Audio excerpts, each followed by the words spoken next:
And distributive lattices, when you look at them, tend to look like cubes and grids and things like that. At least the small examples, and they have a definite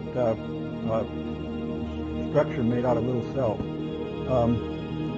and other properties besides. But anyway, this is so this lattice Newton joins in the standard lattice also satisfy the distributive one, and the reason is simple, because the Stanley coordinates, we have to say what are the legal sequences of Stanley coordinates. What sequences of integers are going to describe the Stanley coordinates of the fourth? And the rule is that a sequence S1, S2, Sn is a Stanley coordinates sequence if and only if S1 is 0 and Si plus 1 is less than or equal to Si. As you go from left to right, you start with 0, and then each one is at most one higher than the previous. I guess you can clear up more about it. So after a 0, I can go to 0, 1. After 1, I can go as much up to 2. After the 5, I could have gone to 6, but I took to 5. Here I can go as much as 6. But that's if and only if. So now, if you have, if T1 to Tn is also a Stanley sequence of coordinates, then S1, minimum of S1 and T1 to the minimum of S1 and Tn, and the maximum, max, are also going to be standing, because the maximum of Si plus 1 and Ti plus 1 is going to be less than or equal to the max of this plus 1. So, and similarly with min. So this operation on coordinates makes it easy to take the you just take min and max on the coordinates, and you get the Stanley upper bound and lower bound, and that's why this is a distributive lattice. If I take the Tamari lattice, what? Min and max are distributive. Min and max define a lattice on the integers. Min and max define a distributive lattice that looks like this. I mean, the lattice diagram which is a distributive lattice indeed. But it's somehow the simplest.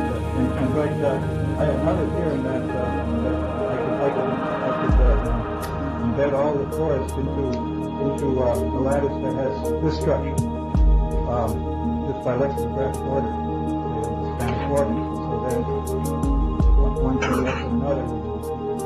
Something less Stanley-wise would also be less in this lattice has 14 levels, 14 trees.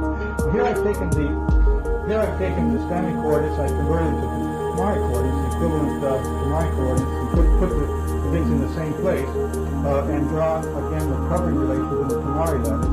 Well, these are the covering relations in the Stanley lattice, and this is the illustration of my theorem that says that if F is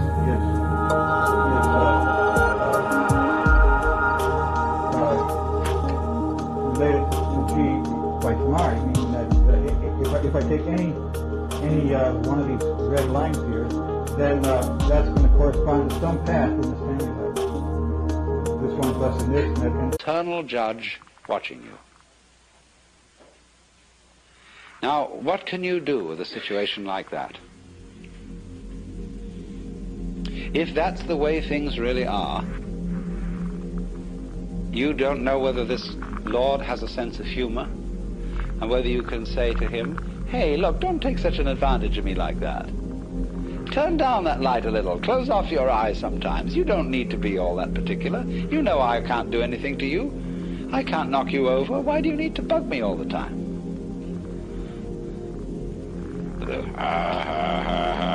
sort of attitude is too much. And so people couldn't stand it.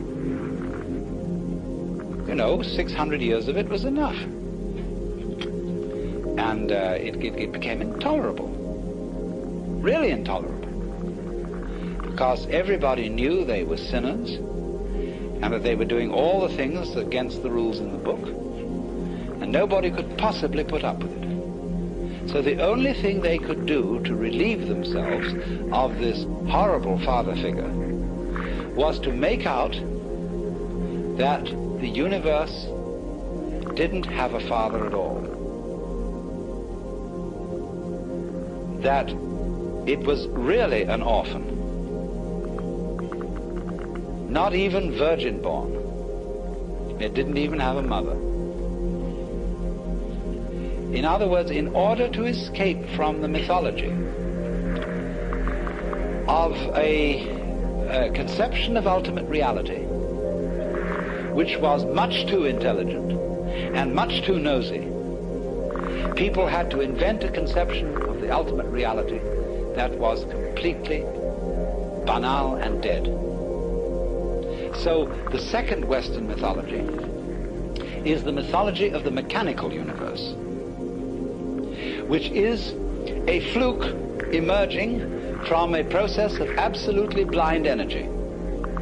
And you must notice the language in which the great thinkers of the 19th century thought about the world. Freud, for the basic psychic energy, used the word libido, which in 19th century Vienna was exceedingly uncomplimentary. Libido, blind lust. And so in the same way, the science philosophers of the 19th century talked about the world as being based on brute force,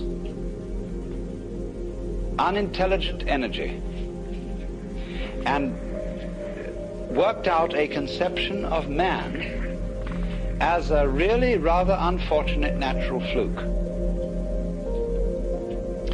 Consciousness, reason, and indeed also the passions and feelings and desires of the human heart were nothing but the end product of a roulette wheel of natural selection.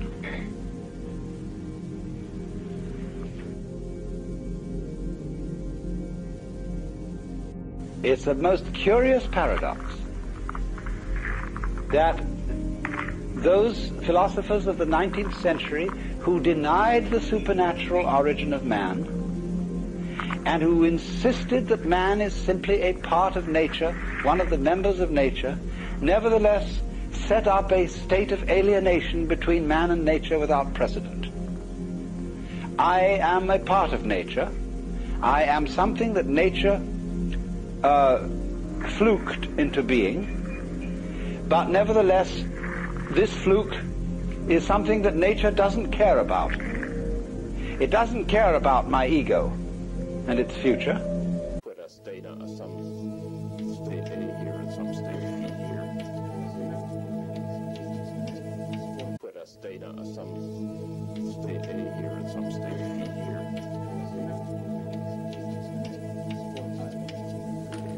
Yes, and well, no, I just use the rule. The interval is obviously, it doesn't matter which one I integrate first. That's easy to show if you assume that this time-ordered product has any sort of reasonable large distance fall off if it's a tempered distribution or something like that. So it doesn't matter what order I can limit it. That's just equivalent to what order I can be integrals in.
zero.